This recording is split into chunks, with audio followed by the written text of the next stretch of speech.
ভাবলাম একা বসে আছি, মেয়ে দুটো গেল নাম কীর্তনে, কিছু বলি।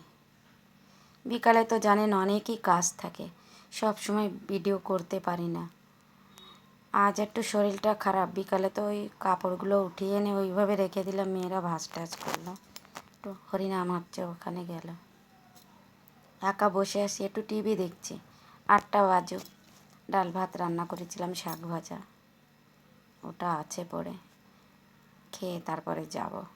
অনেক দূরেই যাওয়া লাগে, 20 টাকার রাস্তা।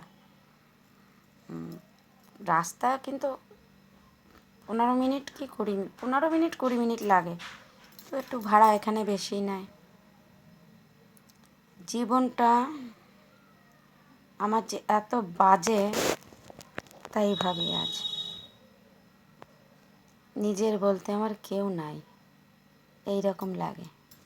কথাও তো সত্যি, যতদিন তুমি কষ্ট করে কাজ কর্ম করে সব করতে পারবে, তোমার সবাই থাকবে।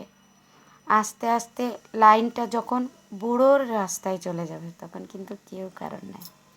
আর মানুষ যখন রোগা হয়ে যায়, তখন তো তার দামই থাকে না।